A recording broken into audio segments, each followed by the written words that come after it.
posso já saudar os irmãos? A paz do Senhor Jesus Cristo, o povo de Deus, estamos aqui para fazer aquilo a qual o Senhor nos incumbiu na noite desse dia de estar fazendo, que é pregar a poderosa palavra de Deus. Me chamo presbítero Jefferson, estou aqui para ser direcionado por Deus, assim como o Senhor tem me direcionado, a ministrar a palavra, a poderosa palavra do Senhor. Muito obrigado pelo convite, missionária Jaqueline, a toda a equipe da direção desse projeto Girassol, aos meus irmãos, minhas irmãs que se encontram aqui. Gratidão imensa de poder estar aqui, me sinto honrado de poder estar ministrando a palavra do Senhor para o povo de Deus aqui nessa noite. Sem muitas delongas, a palavra do Senhor se encontra em Atos dos Apóstolos, no seu capítulo de número 3. Glória a Deus. Você está lendo para não estar tomando tempo. Atos dos Apóstolos, seu capítulo de número 3. Versículo 1 diz assim: Pedro e João subiam juntos ao templo, à hora da oração à nona. E era trazido um varão que desde o ventre de sua mãe era coxo, o qual todos os dias punham à porta do templo chamada Formosa, para pedir esmola aos que entravam. E ele, vendo Pedro e João, que iam entrando no templo, pediu que lhe desse uma esmola. E Pedro, com João, fitando os olhos nele, disse: Olhe para nós. E ele olhou para eles, esperando receber alguma coisa.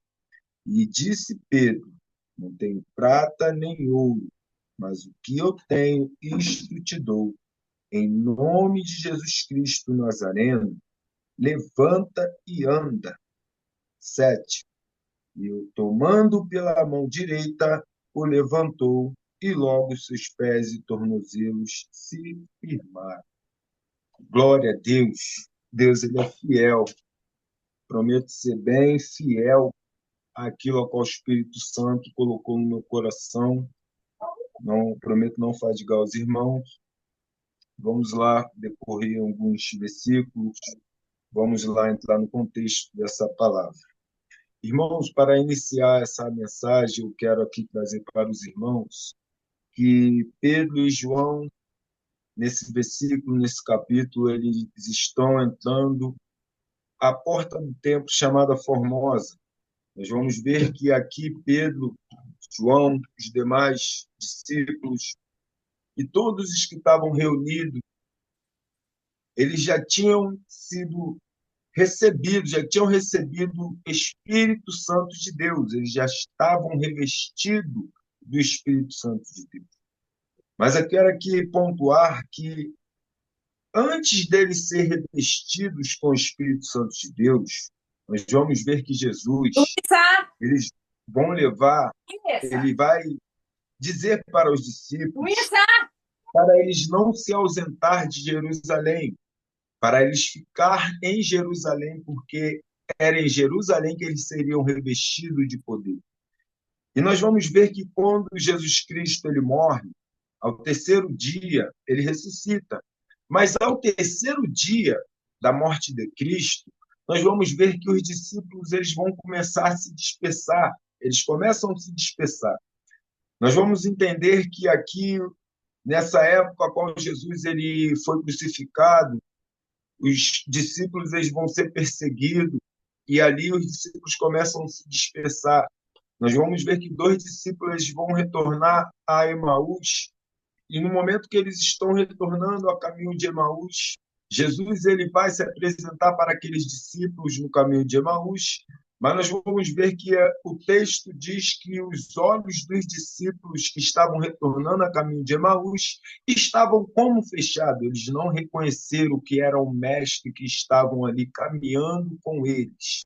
E eles estavam ali conversando ao caminho de retorno para Emaús, E Jesus aparece para eles, e ali Jesus faz uma pergunta para eles, o porquê eles estavam ali falando sobre aquilo, e eles vão falar para Jesus ali que se Jesus era forasteiro em Israel, se ele ali estava como forasteiro, porque ele não sabia o que tinha acontecido com o mestre. Mas nós vamos ver que Jesus ele vai seguir com os discípulos, ele vai caminhando juntamente com os discípulos, e quando os discípulos de Emaús chegam até o local onde eles iriam ficar, Jesus ele faz como se fosse continuar a caminhada, mas esses dois discípulos eles vão convidar Jesus para que ficasse com eles ali naquele local. E nós vamos ver que agora esses discípulos que estão retornando a caminho de Emaús, eles entendem, eles vão entender só depois que Cristo ali é, senta com eles, começa a conversar com eles. No caminho, eles estavam como os olhos tivessem fechado, eles não tinham reconhecido que era Cristo.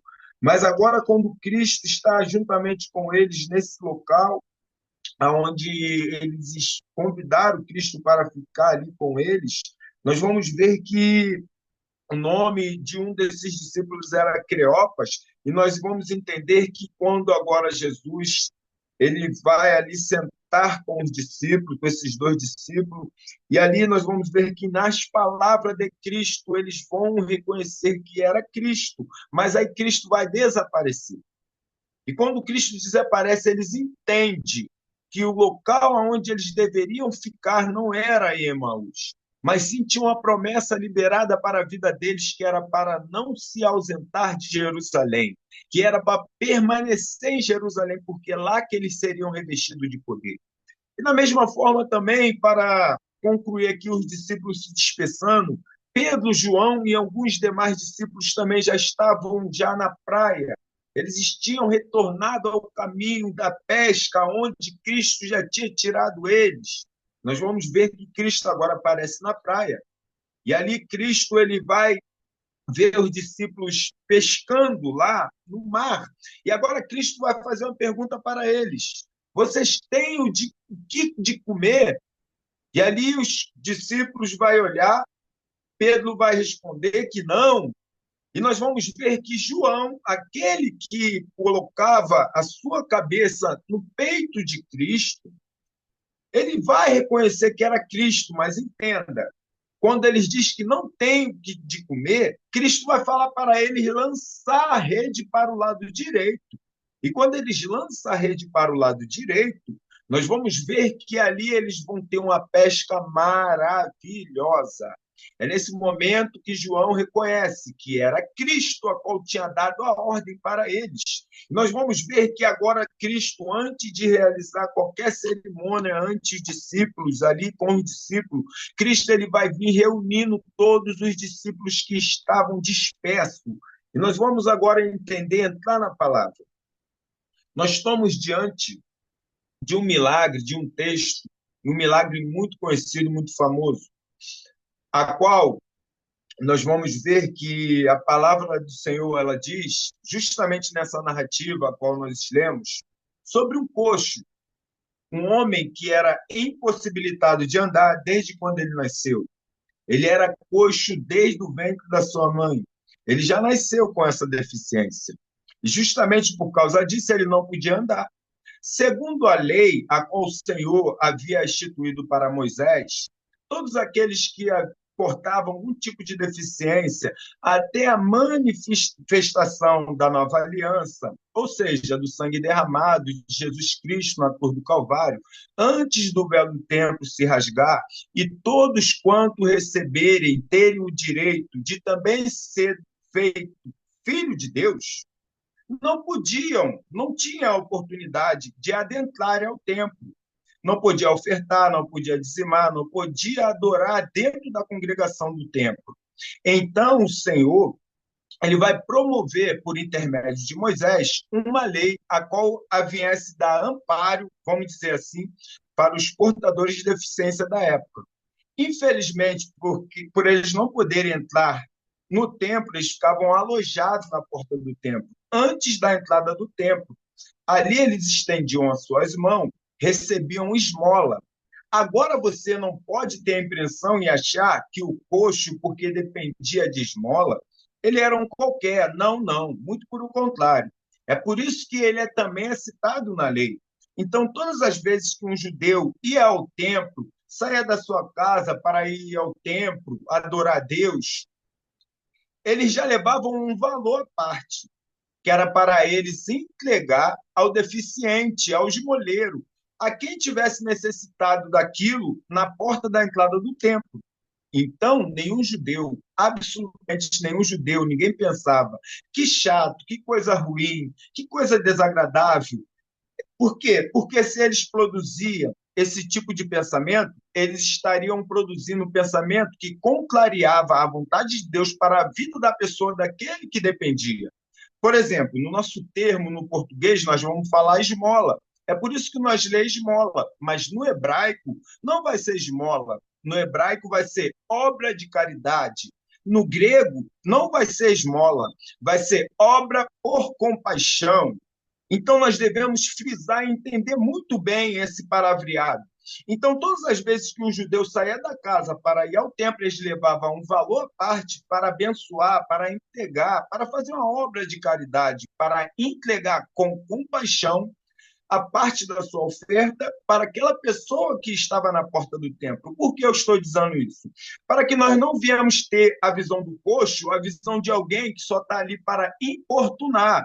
Não, não, não. Ao contrário, é por isso que o Senhor, então, projetou essa lei ao Moisés, a fim de proteger-se, dava um amparo a todos aqueles que não tinham acesso ao templo.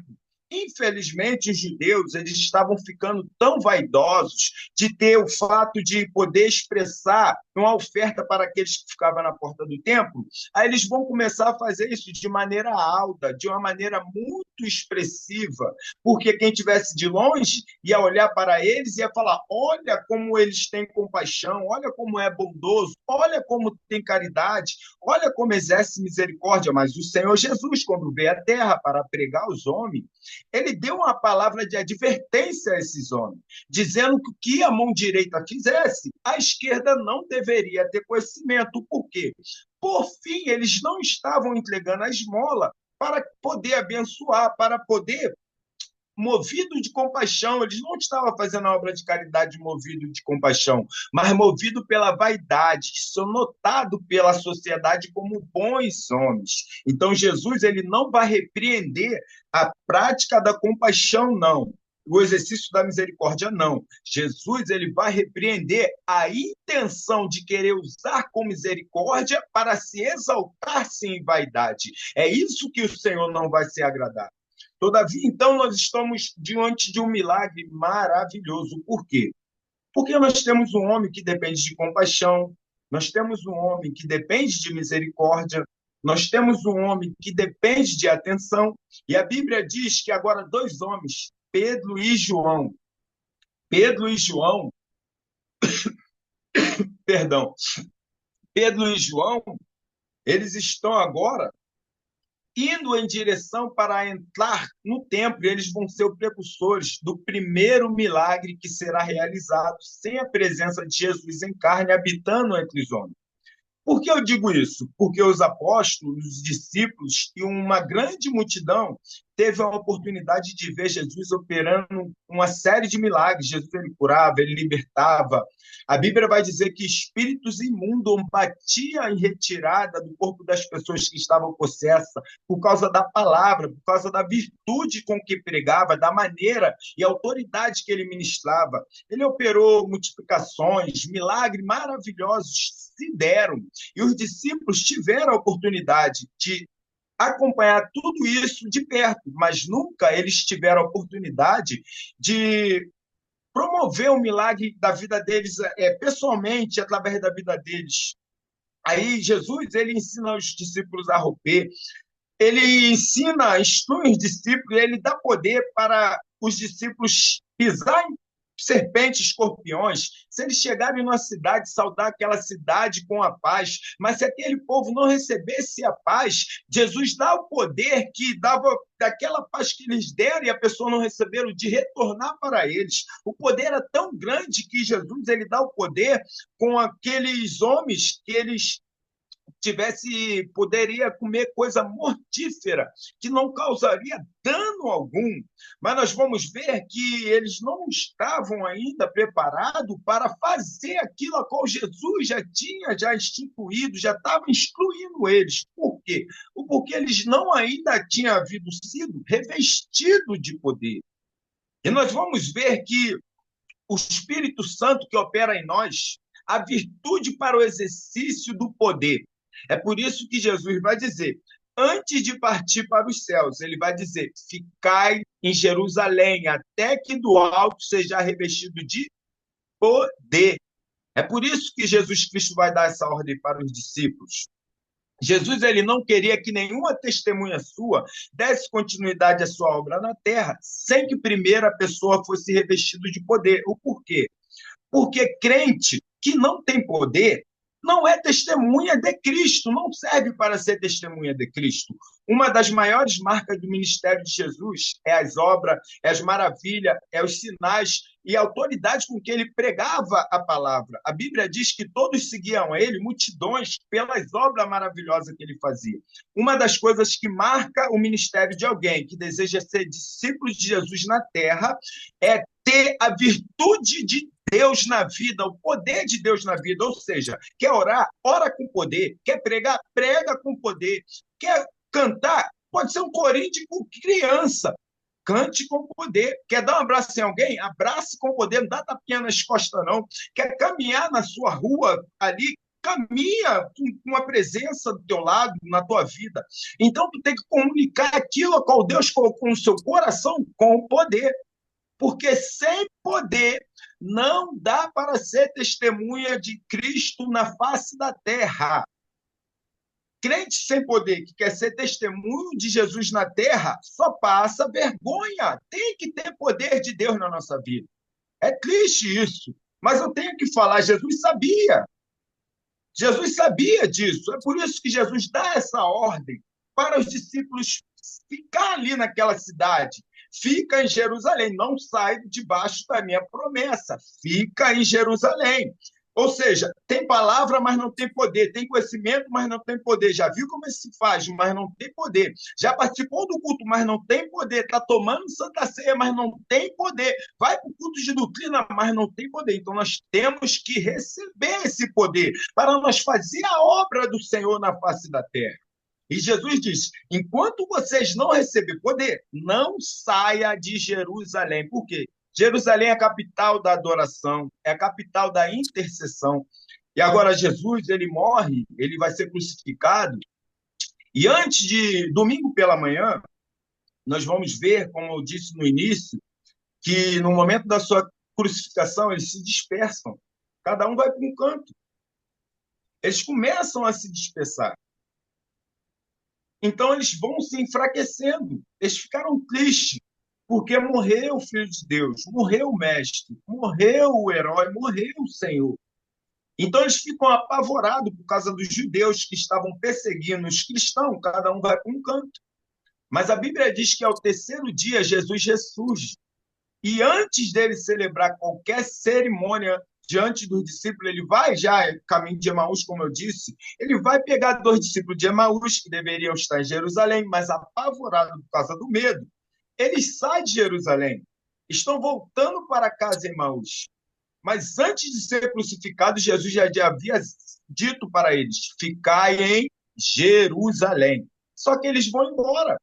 Jesus ele vai pelo caminho, instrui eles ali na conversa, conversa com eles, e eles reconhecem que era Cristo e ele retorna para Jerusalém. Nós vamos ver que ele começa a catar cada um que havia se dispersado. Ele busca Pedro e João, que estava na praia, como eu disse, e eles vão ali, eles voltaram para um lugar. Olha só a lição a qual Cristo nos dá aqui. Aqui eu aprendo uma lição que Jesus ele nos ensina, que no momento que ele nos tirou de um lugar da onde nós vivíamos antigamente, quando nós estávamos no mundo, nós não deveremos retornar para esse lugar. É por isso que Cristo ele começa a pegar e unir novamente os discípulos para eles ficarem embaixo da promessa de Cristo. Eles não deveriam se ausentar por causa da morte de Cristo, a qual Cristo já tinha dito que no terceiro dia ele ressuscitaria. E agora nós vamos ver que depois da ressurreição, Jesus ele peregrina durante 40 dias sobre a face da terra. E nesse período de peregrinação, antes dele ser assunto aos céus, Jesus ele resgata os discípulos que estavam dispersos.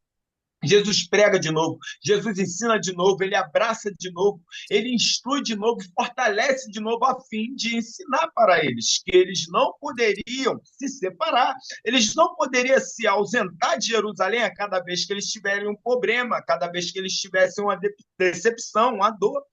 Jesus está ensinando novamente para eles. Acontece o que acontecer, fique no que eu falei, fique embaixo da minha promessa, siga o que eu mandei. Acontece o que acontecer, estejam juntos. E aí ele começa a trazer, reúne todos.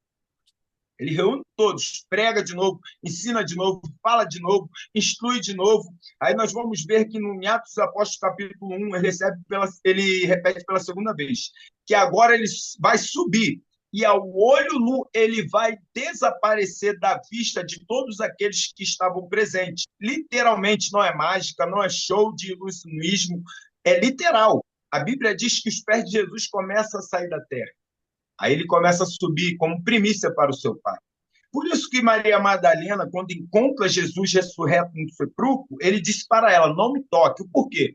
Porque eu estou guardado para o meu Pai. Toda a oferta deveria ser guardada pelo menos 40 dias. Não foi à toa o motivo de Jesus Cristo ter peregrinado justamente por 40 dias na face da terra.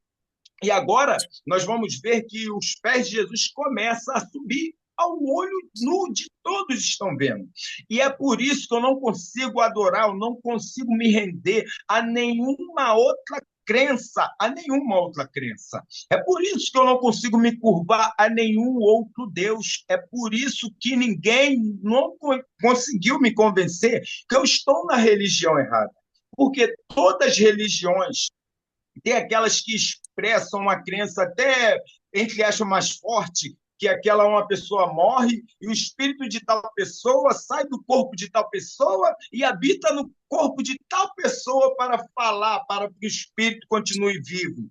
Aí alguém pode dizer, mas previsto pelo Jefferson não é forte, eu até acharia forte, mas todas elas dependem de um corpo que esteja vivo para ressuscitar no espírito de alguém que já esteve morto. E quando eu olho para a Bíblia Sagrada, eu vejo Cristo que nasceu entre os homens, comeu entre os homens, viveu entre os homens, e no dia que ele morreu, ele disse que ele voltaria. E para voltar, ele não precisou entrar no corpo de ninguém. A Bíblia diz que no terceiro dia, ele mesmo ressuscitou dentre os mortos. Saiu do meio do sepulcro, e a Bíblia vai dizer que depois desses 40 dias, ele mesmo peregrinou na terra, falando com os homens, comendo com os homens, andando com os homens, e na hora de ser assunto aos céus, oh glória a Deus, meu Deus, aleluia, ele é o mesmo, ele não muda. O mesmo que nasceu de Maria, o mesmo que foi para o sepulcro, o mesmo que ressuscitou dentre os mortos, é Cristo. Então, Atos capítulo 1 vai dizer que esse Cristo começa a tirar os pés do chão. E agora ele está subindo aos olhos de todos. E quando a Bíblia diz que quando ele chega numa certa altura, a Bíblia diz que a nuvem o recebe, as nuvens o recebem. Na minha tradução diz assim. E nós vamos ver que agora, quando a nuvem recebe a Cristo, vai aparecer dois varões. E esses dois varões vai perguntar para aqueles que estavam vendo Cristo subir. Vocês estão olhando para o céu, para o alto, por quê? Este que vocês viram subir, um dia ele voltará. Nós vamos ver que agora que esses dois varões aparecem, faz essa pergunta, porque aquele povo estava maravilhado vendo Cristo subir. Mas agora, quando Jesus é recebido pelas nuvens ali aos céus, nós entendemos que agora esses varões fazem essa pergunta, por quê? Para aqueles que estavam ali assistindo a ascensão de Jesus ao céu, a ser assunto aos céus, nós vamos ver que e os dois varão, ele vai deixar bem claro, esse que vocês estão vendo subir, um dia ele voltará. E agora eu quero trazer aqui um paralelo para nós entender, nós vamos chegar na conclusão dessa ministração, mas eu quero trazer isso aqui para os irmãos ficar por dentro aqui, vem comigo, não fica perdido não, vem comigo aqui nesse mistério. Nós vemos que agora Cristo ele sobe, a nuvem o recebe, e os dois varões aparecem e falam com o povo que estava vendo. E quando ele sobe, nós vamos ver lá em Salmos, no seu capítulo de número, vou abrir aqui para ser mais preciso, Salmos, capítulo de número 24, a Bíblia diz que do Senhor é a terra e a sua plenitude, o mundo e aqueles que nele habitam. Porque ele fundou sobre os mares e afirmou sobre os rios. Quem subirá ao monte do Senhor? Ou quem estará no seu lugar santo? Isso aqui é uma pergunta.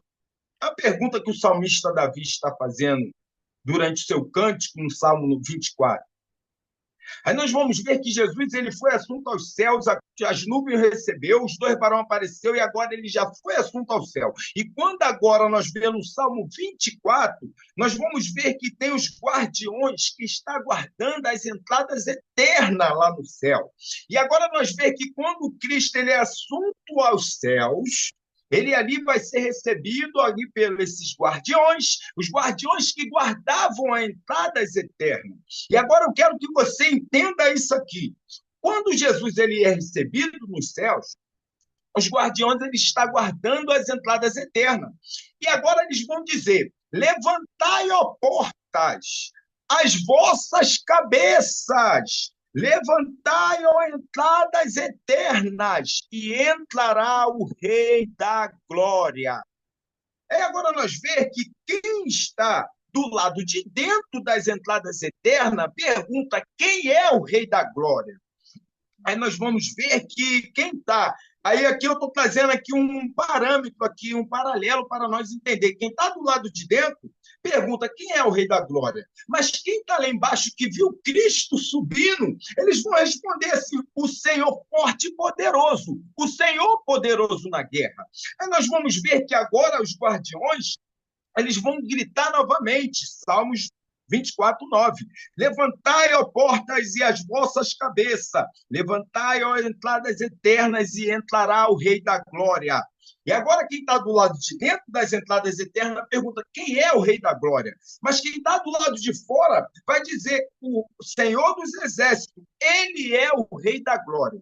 E aqui nós vamos ver que quando Cristo ele está chegando às entradas eternas, em Isaías, no seu capítulo de número 63, Isaías 63, versículo 1, os guardiões agora eles estão vendo Cristo vindo, marchando, brilhando com as suas vestes salpicadas de sangue. E agora nós vamos ver que eles vão perguntar aos guardiões: quem é este que vem de Edom, de Borsa, com as vestes salpicadas de sangue?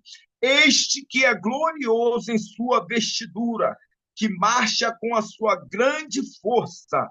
Aí agora Jesus responde: eu que falo em justiça e poderoso para salvar. Irmãos, eu trouxe aqui esse paralelo aqui para nós entender que quando Cristo ele é assunto aos céus, e ali nós vamos ver que não muito tempo depois, os discípulos e todos que estavam reunidos no mesmo lugar, eles vão receber a promessa que o Cristo já havia deixado para eles, que era para eles não se ausentar de Jerusalém, que eles seriam revestidos de poder. Mas antes deles ser revestidos de poder, acontece todo esse feito aqui, a qual trouxe para os irmãos e para as irmãs. Mas agora Pedro e João, eles estão cheios de Deus, eles estão cheios da presença do Espírito Santo de Deus. E nós vamos ver que na primeira pregação, a qual Pedro já revestido de poder, a Bíblia diz que quase 3.000 almas vão se render a Cristo. Por quê? Porque ele agora está revestido do Espírito Santo de Deus. Olha a importância de eu e você ser revestido com o Espírito Santo de Deus para proclamar Cristo, o evangelho da cruz. É muito importante, irmãos. Não adianta, como eu disse, não adianta nós querer pregar se nós não tem poder. Não adianta nós querer fazer algo se nós não temos poder. Mas agora nós vemos que tudo isso acontece para que os discípulos não se dispersassem, ficassem em Jerusalém, para eles ser revestidos de poder. Mas agora nós vamos entender que Pedro e João, eles estão entrando na porta do templo. E agora eu quero trazer aqui mais um ponto, que ali aquele homem, aquele coxo, ele provavelmente não, eu pontuo aqui com certeza que aquele homem era judeu. O porquê eu tenho certeza que ele era judeu? Eu tive estudando sobre isso e nós vamos ver que para chegar na porta do templo chamada Formosa, tinha que ser judeu. Por que tinha que ser judeu? Porque a porta do templo chamada Formosa ficava no terceiro pátio. E para chegar até o terceiro pátio, tinha que ser judeu. Se não fosse judeu, não tinha acesso até a porta Formosa. E aqui nós vamos ver que esse homem está lá, mendigando, esmoleiro, querendo ali, pedindo uma obra de caridade, querendo receber uma obra por compaixão. E agora Pedro e João, eles estão indo em direção ao templo. E quando eles chegam ali, aquele homem estende a mão. A Bíblia diz que Pedro e João fintam os olhos nele e diz para ele: olhe para nós. Aqui eu já quero aqui pontuar que quando eles dizem olhe para nós, quer dizer que aquele homem não estava olhando para eles. Quer dizer que aquele homem, quem sabe, estava com um olhar aéreo, estava com um olhar para baixo, um olhar virado para outro lugar e só com a mão estendida. Mas Pedro e João, cheios do Espírito Santo, vai dizer para aquele homem: olhe para nós. E aquele homem vai olhar para eles, esperando receber alguma coisa, como a Bíblia diz. Mas agora Pedro vai falar para ele: não tenho prata e nem tenho ouro, mas o que eu tenho, isto eu te dou. Em nome de Jesus Cristo Nazareno, levanta e anda. Irmãos, isso aqui é muito importante, por isso que nós temos que ler e examinar o que nós estamos lendo. A Bíblia diz que quando ele fala levanta e anda, aquele homem não se levanta somente com a palavra. Aquele homem não vai se levantar somente com a palavra liberada de Pedro. Mas nós vemos que a Bíblia continua dizendo, estendendo a mão, aí sim aquele homem se levanta, a Bíblia diz que os teus tornozelos se firmam no chão, e ele entra no templo. Mas agora nós quero pontuar isso aqui para mim e para a sua vida. Irmãos, não adianta nós só querer falar, porque falar até calopsita vai falar. Só ensinar o papagaio, ele fala. Então, nós temos que falar, liberar a palavra, porém, nós temos que ter atitude, porque a Bíblia diz que aquele homem só se levanta quando ele estende a mão. Quando ele estende a mão para aquele homem, o pé dele se firma no chão, o tornozelo dele firma, e ele entra no templo adorando e salteando juntamente com o discípulo. Então, é uma importância muito grande de nós liberar a palavra, mas ter atitude. Quer um exemplo? Não adianta nós querer fazer uma visita numa Cracolândia, um exemplo aqui, e chegar para aquelas pessoas que estão ali em situação de rua, ali, drogados, e querer somente falar, larga essa vida não é para você, e está evangelizando daquela forma, mas não tem uma atitude de falar para aquela pessoa, olha só, larga essa vida, em nome de Jesus, Jesus não te quer nessa vida, Jesus não te fez para viver essa vida, mas eu conheço um centro de recuperação, de reabilitação, onde você possa se tratar. Isso é atitude.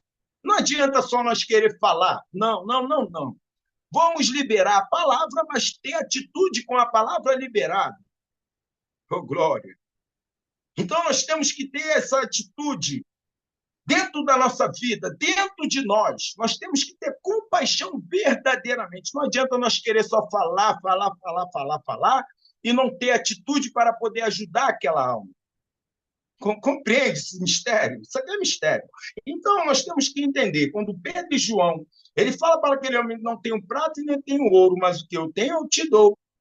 Em nome de Jesus Cristo Nazareno, levanta-te e anda. E estendendo a mão, aqui eu já posso aqui parafrasear aqui, trazer um contexto de quando Pedro ele agora está, parece que eu vejo Pedro assim, naquela passagem a qual Jesus ele está vindo andando sobre as águas, e ali os discípulos estão ali dentro do barco e vai pensar que é um fantasma.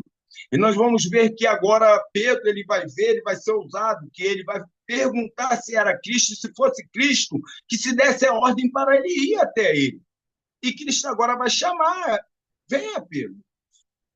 E agora Pedro ele sai do barco e vai andando sobre a água. Mas nós vamos ver que a Bíblia diz que, em um certo momento, Pedro ele sente medo por causa das ondas, a qual estava o mar revolto, e ele olha para as dificuldades e começa a afundar. Mas quando ele começa a afundar, a Bíblia diz que Cristo estende a mão para ele e coloca ele novamente dentro do barco. Parece que eu vejo Pedro pensando, um dia alguém estendeu a mão para mim. Então eu vou estender a mão para esse homem porque ele vai levantar pela fé. Irmão, dá para entender esse mistério aqui? Para que nós venhamos entender, quando Pedro ele estende a mão, ele lembra que Jesus um dia estendeu, alguém estendeu a mão para ele. É por isso que ele estende a mão, ele tem essa atitude. Oh, glória! E é uma coisa maravilhosa, eu encerro aqui, uma coisa maravilhosa, que a hora já foi, é uma coisa maravilhosa que eu quero aqui dizer para os irmãos, que eu vejo a atitude desse homem, desse paralítico, desse coxo, a qual ele era coxo desde o ventre da sua mãe.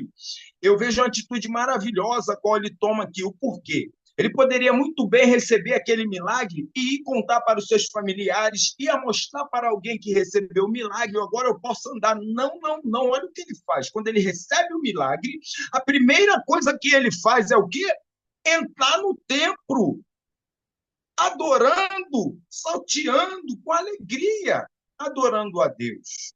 Então, irmãos, aqui eu entendo e trago para a minha vida uma coisa muito linda, qual esse homem, ele teve essa atitude de entrar no templo, a primeira coisa que ele faz é o quê? Adorar a Deus, pelo milagre a qual ele recebeu, e ele nem imaginava receber aquele milagre naquele dia, ele imaginava receber algumas esmolas, mas não, ali naquele momento, de fato, ele recebe o seu milagre, a vida dele ali muda por completo. Então, nós vamos entender que todas as vezes a qual nós for evangelizar, nós for fazer a obra do Senhor nas ruas, nós temos que liberar a palavra sim, mas ter atitude. Tenha atitude, pelo amor de Deus. Não venha querer criticar quem está em situações ao contrário, adversas, não. Vai lá, faça a obra que Cristo fez na terra, seja imitador de Cristo.